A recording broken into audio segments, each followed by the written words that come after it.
Hello everyone and welcome back to Newegg TV. I'm Steve and today we're going to do an overview on Gigabyte's Z87 line of motherboards. The specific motherboard is the Z87X-OC Force. Here we have the outside of the box, Gigabyte's Z87 board.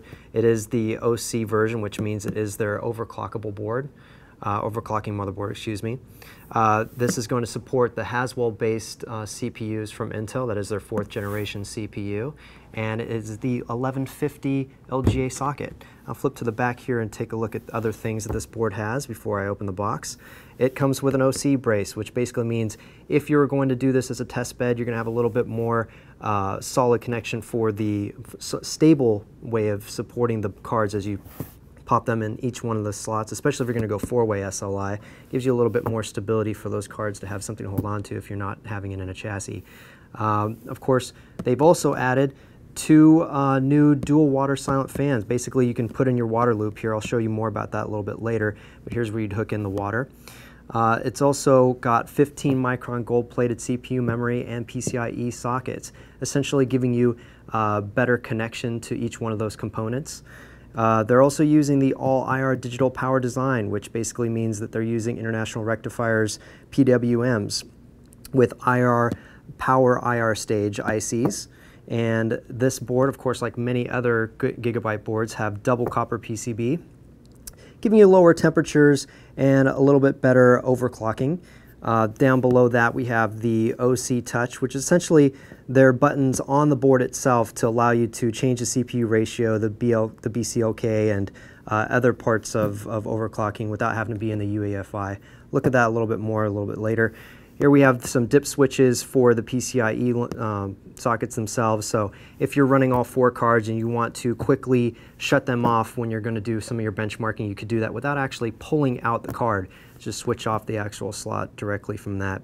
The OC peg, which is giving you a little bit extra power for those PCI cards, PCI Express cards, so that you can, when you're overclocking, you need a little bit more juice. Or if you're running 4-way SLI, you'll need to give it a little bit more power from that SATA power connection. Going over here, you'll see that they have a single mode BIOS switch as well as a dual BIOS dip switch, essentially allowing you to use either the dual BIOS mode, which allows you to back it up as you install BIOS and make changes. If there's anything wrong, it'll go back to the other one. Or you can manually switch between the BIOS settings.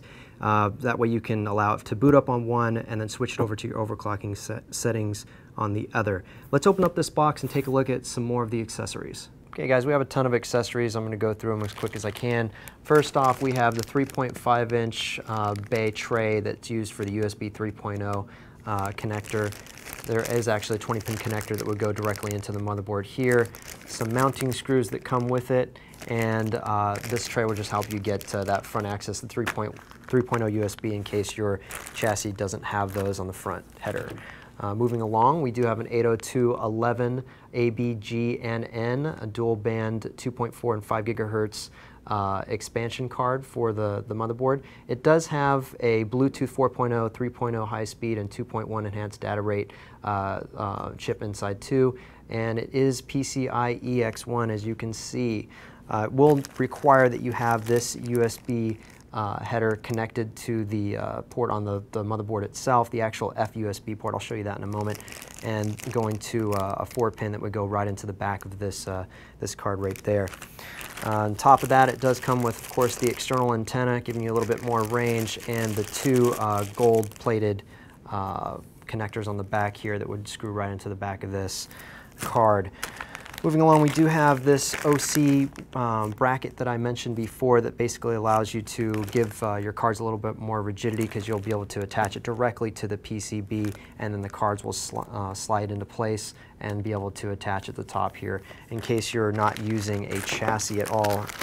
Moving along, we do have 6 SATA 3 cables that do come in the box. They are backwards compatible to SATA 2 and 1, so don't worry if you have older drives.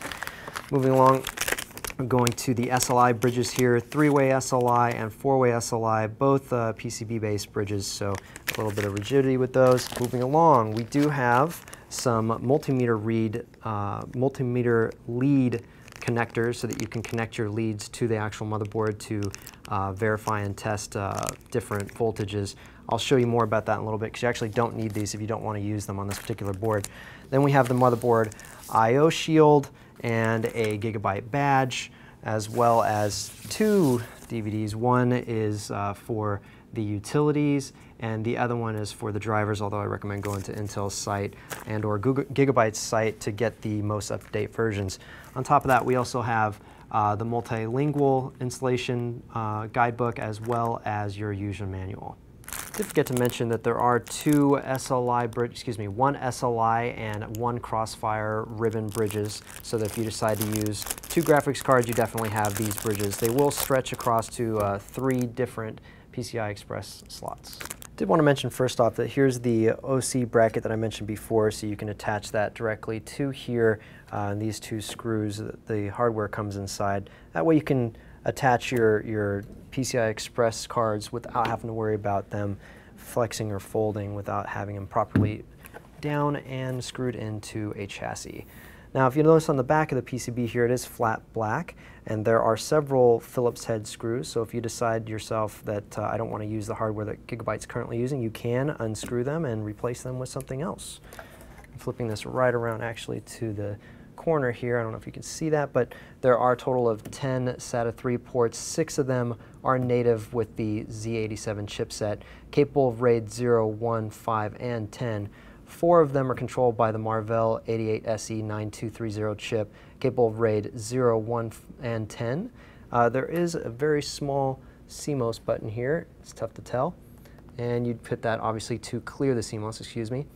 Next to that, you have 2 fan headers. One's a 3-pin. There's a total of 2 3-pins on this board, and one's a 4-pin. Total of 7 of those. Grand total 9 on this entire motherboard. Therefore, if you wanted to hook up several fans into from your case to this board, you definitely could do that. Next to that, we have the front panel header. All the basics here: power switch, reset switch, plus chassis intrusion and HD activity. Above that, there's a very, very small set of pins. You can probably see it like that. That's also another clear CMOS jumper, though you don't really need that since the switch is right here. Then we have a 20-pin USB 3.0 connector and another 4-pin fan header, 2 USB 2.0 headers, 2 more of the 4-pin fan headers, a COM header, for a serial port that isn't included, so you'll probably have to grab one of those out of your junk drawer. Then we have 2 switches down here. One is the BIOS switch, and the other is the single BIOS switch. And the difference between these 2, this one actually switches the board over to a single BIOS mode or a dual BIOS mode, which is default. And what that means is, in dual BIOS mode, Gigabyte is making a backup of whatever you've done to the first one in case it gets corrupted. You still have the secondary one to fall back on. Now, the other switch is actually allowing you to switch while you're in single BIOS mode between the 2 BIOS chips themselves. That way you can maintain one for extreme overclocking and another one just for standard usage and switch between them. Whatever usage you decide to use, that's how you would do it. Now, moving along, there are a set of pins here. The 3-pin one is for SPDF in, and the other one is SPDF out. You could use that connect to a HDMI in for this audio using the 7.1 audio surround sound from that Realtek chip. There is a front panel audio header as well right here. You'd connect that to your front panel to allow you to plug in your headset or microphone and whatnot. Now, if you look real close here, this is the Realtek ALC898 codec chip. And like I said before, it's capable for up to 7.1 surround sound. And above that, and off to the right, you'll see all of the PCI Express slots. One is native, a X16 from the Z87 chipset, and 2 of them are PCIe X1 slots. And of the slots, a total of 3 of them are X16 capable.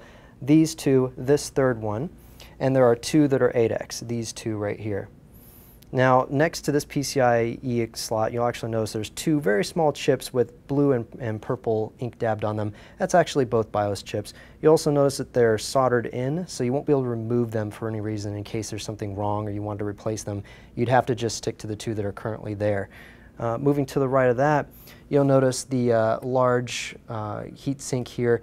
It's actually cooling the PCH with what looks like a heat pipe design here, and one of their silent fans.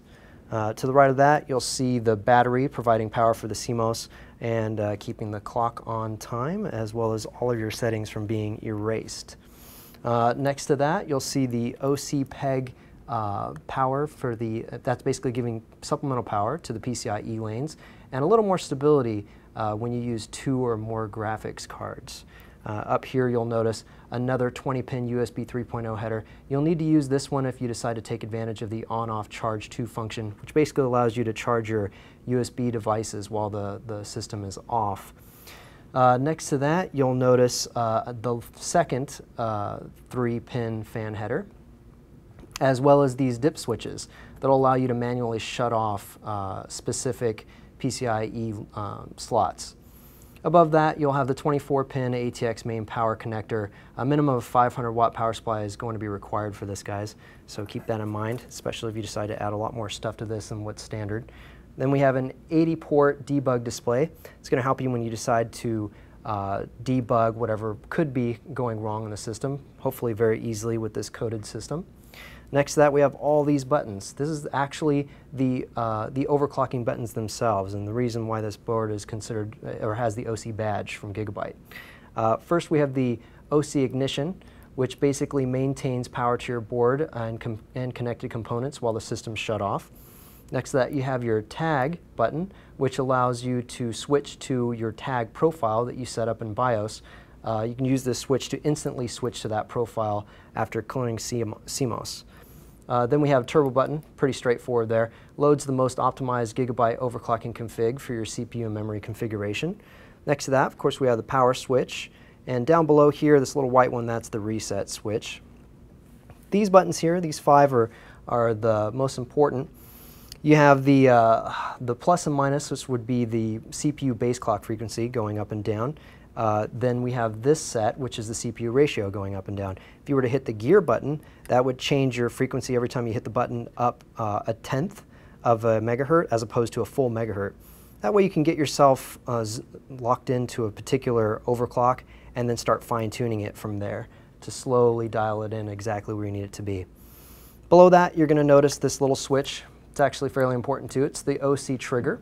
Basically allows you to switch between a low and stable setting to get yourself into Windows, and then you could switch over to a more extreme setting to instantly ramp up whatever settings you wanted it to be to get that particular overclock you wanted for, and grab that screenshot before your whole system locks up. Below that, you'll actually notice several very small plugs. That's actually what you're going to use for these. It's the Onboard's voltage measurement module, and you'll actually use those leads I showed you before to plug in and actually get your voltmeter to plug in directly to it and monitor those voltages.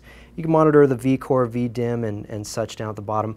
But also I wanted to mention there's a second way you could do it. There's very, very tiny little metal contacts here. You could actually subvert using those cables all together and just go directly with the voltmeter to these particular points and get an accurate reading.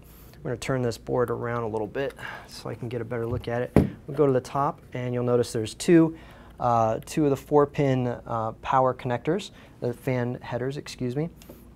And those particular fan headers are meant to power the CPU fan. But there's an additional one, so that this way you could do water and whatnot. So if you had to have 2 fans, obviously you'd use both of these for your water cooling setup on your radiator. Next to that, I did forget to mention, I don't know how, they're black and orange and large, but the 4 DDR3 DIMM slots, and they will support a maximum of 32 gigabytes of RAM. It's a dual channel architecture, so you're going to want to install these in pairs and keep them with the same color. In fact, you'll have to, the first time you install them, use 1 and 2, and after that your second upgrade will be using 3 and 4. They do support 1600 or 1333 megahertz modules, and you'll be able to go a maximum of 8 gigabytes per DIMM per slot. And they are also able to support Extreme Memory Profiles XMP memory modules. Of course, you probably knew that because it's a Z87 chipset, right? Moving along to the chip itself, the GA-1150 socket is going to be able to use your you're going to be able to use your 4th gen aka Haswell Intel processors in here, and remember that they're not backwards compatible with prior Intel processors, so just stick to the 1150 socket. Moving along here, there are 2 at the very top supplemental power connectors for your CPU. One is an 8-pin and the other is a 4-pin. You leave both of those, or otherwise it will not boot up properly. Below that, right down here, it's sort of tough to see, there's one more of the 4-pin fan headers, and I've been running around this this heatsink here, but basically if I tilt it at the side, let's see if I can get it in there, you can actually see the power delivery system, power delivery system underneath the cooling, the water cooling heat sinks. They are IR digital PMWs with IR power stage ICs, and this particular motherboard uses a water cooling solution. So if you wanted to add this to your loop, you could just plug them in here and run water through it. Of course, it also has a silent fan as well. Both these things together will give you a nice quiet system, and the water loop will keep these components nice and cool for more stable overclocks. So I'm just going to turn this around to the other side here so you can see the motherboard I/O. Now you notice here the PS2 port for either your keyboard or mouse, obviously, if you're still using that. Otherwise, you've got USB 2.0 connectivity. You have 6 USB 3.0 ports. Thanks to Haswell, you also have 3 video ports that will allow you to do triple monitor setups without a discrete video card. 2 of them are HDMI 1.4 A ports, and one's a 1.2 display port, version 1.2, excuse me. Then we have the Toslink optical sound out for you to be able to hook up to that Realtek chip. 2 gigabit Intel LANs, excuse me, 2 gigabit Intel NICs, both capable of running in teaming mode, so this way you could get a little bit more out of 2 internet connections if you were trying to do that. Then of course we have the audio ports themselves for that Realtek chip. The orange is the subwoofer or center channel. The rear speaker out is black. The side speaker is the gray one. Then we have the line in, which is blue, regular speakers or headset, and the microphone. So that wraps up our video today on Gigabyte's Z87X-OC Force motherboard. If you liked what you saw today, go ahead and click the like button. Otherwise, subscribe, and we will see you soon.